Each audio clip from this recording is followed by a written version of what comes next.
మోకాల నొప్పులకు ఎటువంటి సర్జరీ లేకుండా ఎపియాన్ పెయిన్ క్లినిక్ అందిస్తున్న అత్యాధునిక చికిత్స. ఈ నువ్వులు ఎంత అద్భుతమైనటువంటి, ఇప్పుడు ప్రతి ఒక్క క్యాన్సర్ పేషెంట్కి నా దగ్గరికి వచ్చే వాళ్ళకు వారానికి ఒక్కసారి నువ్వుల లడ్డు తినండి అని చెప్తే 6 వారాల్లోనే వాళ్ళ క్యాన్సర్ కూడాను ఉపశమనం కావడం మొదలుపెట్టింది. అది ఎన్ని క్యాన్సర్ పేషెంట్లో నాకు లెక్కలేదు. ఇప్పుడు blood cancer, bone cancer, lung cancer, గర్భకోశం క్యాన్సరు, ఈ క్యాన్సరు, ఆ క్యాన్సరు, ఏదేదో పేర్లు 30 రకాల క్యాన్సర్లు పేర్లు పెట్టుకొని ఉన్నారు. ఏ రకాల క్యాన్సర్లు పెట్టుకున్నా, పేర్లు పెట్టుకున్నా, మీరు వారానికి ఒకసారి నువ్వుల లడ్డు మీరు మీ పిల్లలు తింటుంటే ఏ క్యాన్సరు మీ దగ్గరికి రమ్మన్నా రాదు. ఇది నువ్వుల గ్యారెంటీ. ఇది నువ్వుల గ్యారెంటీ. నువ్వులంటే ఏమనుకుంటున్నారు? కానీ డాక్టర్లు ఏం చెప్పారంటే 1990స్లో నువ్వుల నూనె తాగుతున్నావా నల్లగా అయిపోతావు, కొబ్బరి నూనె తాగుతున్నావా కొలెస్ట్రాల్ వస్తుంది, వేరుశనగ నూనె తాగుతున్నావా అఫ్లోటాక్సిన్స్ నరాల దౌర్బల్యం వస్తుంది అని చెప్పి మన పదార్థాలని ఎందుకు పనికిరావని చెప్పి ఈ విజ్ఞానులు, ఈ సైంటిస్టులు, ఈ పెద్ద పెద్ద ఇన్స్టిట్యూట్లు వాళ్ళు వందల వేల ఆర్టికల్స్ రాసేసి మన పదార్థాలని మనమే చీదరించుకునేట్టు చేసేసారు. ఇన్ఫ్యాక్ట్ నువ్వులంటే ఏం తెలుసా? ఎవరైనా చస్తే మన దేశంలో అనాదిగా నోట్లో నువ్వులు పోసి చివర్లో నారాయణ నారాయణ అంటారు. ఎందుకంటారు? అప్పి ఆ దేహంలో ఏదైనా ప్రాణం మిగిలి ఉంటే నువ్వులు పోస్తే వాడు బతికి బయటపడతాడు, నువ్వులు పోసినా బతకలేదు అంటే వాడు చచ్చాడు, తీసుకెళ్ళు దేహాన్ని. ఇంత అద్భుతమైన మహత్వకరమైన ఇది తరతరాలుగా వస్తున్న సంప్రదాయం. దాన్ని మనం విశ్లేషణ చేసుకోకుండా, అంటే నువ్వుల్లో ఇంత మహత్వం ఉంది అని తెలుసుకోకుండా ఎవడో ఏదో చెప్పాడని చెప్పి నువ్వులు అదంతకదే 2 సార్లు మనం సామెలు కొర్రలు వేస్తుంటే అవంతకవే పెరిగేవి. ఇంత అద్భుతమైన పదార్థం. ఏ చర్మ రోగమైనా నువ్వుల నూనె రాస్తే మాయమవుతుంది. రాయాలి నాకు ఇష్టం లేదంటే పొద్దున్న లేచి 3 చెంచాలు తాగండి, మీ ఎగ్జిమాలు, చుండ్రు పిండ్రు ఏమి చర్మ రోగాలన్నీ మాయమైపోతాయి. ఇంత అద్భుతం ఉంది. ఏ ఒక్క విజ్ఞాని ఇంతవరకు, ఫారిన్ విజ్ఞానులను వదిలిపెట్టండి, వాళ్ళకి తెలియదు, మన దేశంలో ఉన్న విజ్ఞానులు ఇంతవరకు ఒక్కరు నువ్వుల మీద రీసెర్చ్ చేసి ఒక్క పేపర్ కూడా రాయలేదు.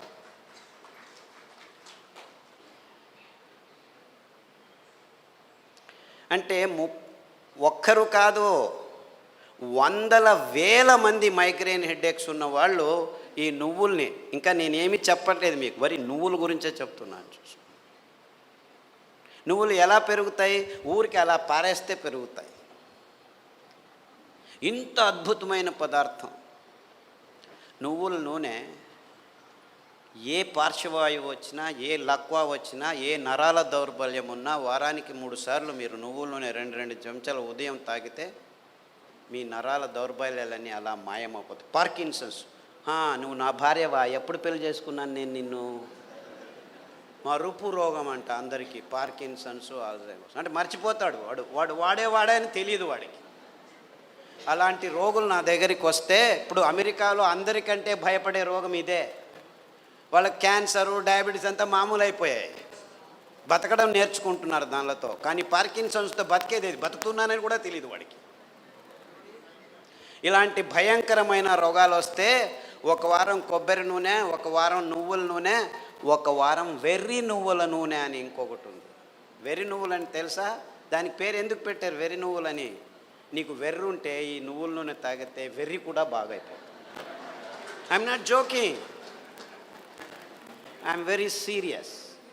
చాలామంది పిల్లలు బుద్ధిమాంద్యులుగా పుట్టి వెర్రిగా ఆడుతుంటే ఇక్కడో అక్కడో ఇట్లా చూస్తూ ఉంటే వాళ్ళకి ఈ వెర్రి నువ్వుల నూనె, కొబ్బరి నూనె తాపిస్తూ దానికి తోడు సామెలు అరికలు తినిపిస్తూ ఉంటే 3 నెలల్లో బాగా కూర్చొని నేను స్కూల్కి వెళ్తానని చెప్పి ఇప్పుడు 10వ తరగతిలో ఫస్ట్ క్లాస్ వచ్చిన వాళ్ళు 18 మంది ఉన్నారు నా దగ్గర.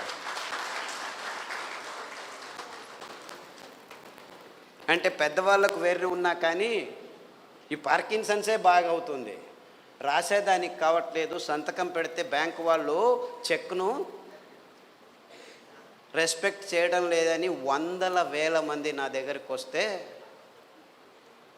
వందల వేల మంది, ఒకరు ఇద్దరు కాదు, ఈ అరికలు సామెలు కొర్రలు తినిపిస్తూ ఈ నువ్వుల నూనె, వెర్రి నువ్వుల నూనె, కొబ్బరి నూనె వారం వారం మార్చి మార్చి తాపిస్తూ పసుపు కషాయం, జీలకర్ర కషాయం, శుంఠి కషాయం తాగిస్తే 3 నెలల్లో సైన్లు చేస్తుంటే చాలా బాగుంది, ఎలా తయారయ్యారు మీరు అని బ్యాంకు వాళ్ళు అడుగుతున్నారట. అంతకుముందు నోటరీ సర్టిఫికెట్ని తీసుకోవాలి, ఈవిడే సైన్ చేస్తుంది కానీ సైన్ చేయలేకపోతుంది, డాక్టర్ సర్టిఫికెట్ తీసుకోవచ్చు. ఇలాంటి కేసులు వందలు ఉన్నాయి. కారు నడుపుతూ ఇప్పుడు హ్యాపీగా వెళ్తున్నారు 70 years పార్కిన్సన్స్ డిసీజ్ వాళ్ళు. అంటే నేను క్యాన్సర్ గురించి చెప్పట్లేదు, that is such a silly problem, such a silly. మొన్న హెచ్ఐవి పేషెంట్లని చాలామంది నా దగ్గరకు వస్తున్నారు, ఫోన్లలోనే వస్తారు, రారు కూడా. నాకు ఇలా ప్రాబ్లం ఉంది, ఏం ప్రాబ్లం అయినా నా దగ్గర రానే అవసరం లేదు, నేను చస్తున్నాను, పేషెంట్లు చూడలేక అక్కడే ఉండు, ఫోన్లోనే చెప్తాను.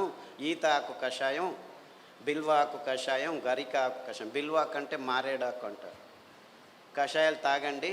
దానికి తోడు వేరుశెనగ నూనె. వేరుశెనగ ఆ గులాబీ రంగు చిప్పలో రెస్వెరట్రాల్ అని ఒక అద్భుతమైన పదార్థం ఉంది, ఇంకెక్కడా లేదు ప్రపంచంలో. ఆ వేరుశెనగ చిప్ప, ఆ గులాబీ రంగు ఉఫ్ అని ఊపేసి లోపలికి తింటామా, అది మందు, ఇది రోగం.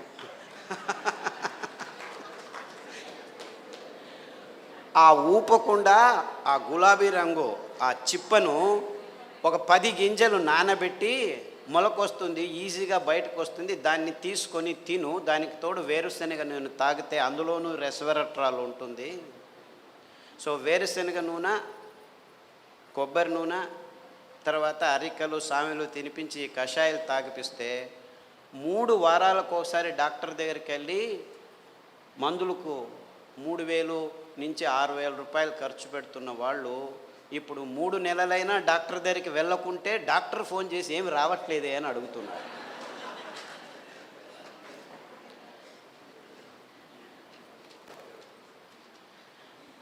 అంటే ఆ ఈత ఆకులో, ఆ మారేడు ఆకులో, ఆ గరికలో ఎంత అద్భుతమైన విషయాలు ఉన్నాయని ఎవరూ చెప్పేదానికి ముందుకు రావట్లేదు. వందల మంది. సో నాకు ఎక్కడ లేని సంతోషం ఈ అరికల్లో, సామెల్లో, ఊదుల్లో, కొర్రల్లో. గ్యాంగ్రీన్ పేషెంట్లు అది ఎంతమందికి బాగు చేశానో నాకు లెక్కనే లేదు నాకు. I have no count.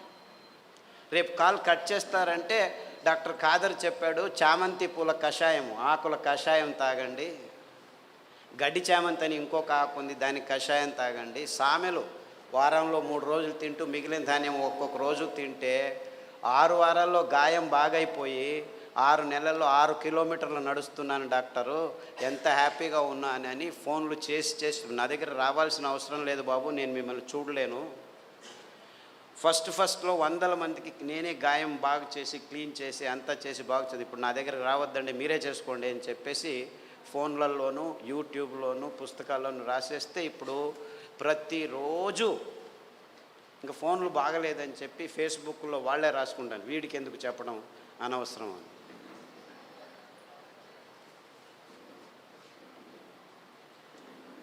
Things are very simple actually. కానీ ఈ ఎకనామిక్ మోడల్లో మొత్తం ప్రపంచమంతా జీవనం చేస్తుంది. విజ్ఞానం కూడా ఎకనామిక్ మోడల్కి వచ్చేసింది. ఎంత భయంకరమైన అసత్యాల్ని వైజ్ఞానం అని చెప్పేదానికి పాలు అనే ఒక పదార్థమే చాలు. పాలంటే ఏమిటి? ప్లాస్టిక్ సంచుల్లో 10 రోజులు కోల్డ్ రూమ్లో పెట్టి హోమోజినైజ్ చేసి, పాస్చరైజ్ చేసి, చిన్నపిల్లల నోట్లలోకి ప్లాస్టిక్ బాటిల్లో ప్లాస్టిక్ నిపుల్స్తో పెడుతున్నది పాలనుకుంటున్నారా మీరు? పాలంటే తల్లి తన స్తనం నుంచి నేరుగా పాప నోటికి అందించే అద్భుతమైన అస్థిర పదార్థం. అంటే నేరుగా ఇంకా మధ్యలో ఏం ఉండకూడదు, నో ప్రాసెసింగ్, నథింగ్. అది మనిషి కావచ్చు, ఆవు కావచ్చు, పులి కావచ్చు, ఏనుగు కావచ్చు. పాలు నిర్వచనం ఇది. కానీ విజ్ఞానం పుస్తకాల్లో ఏం రాసుకుని కూర్చున్నాం మనం? పాలు పరిపూర్ణ ఆహారం అని అందరూ పాలు తాగడం మొదలుపెట్టారు.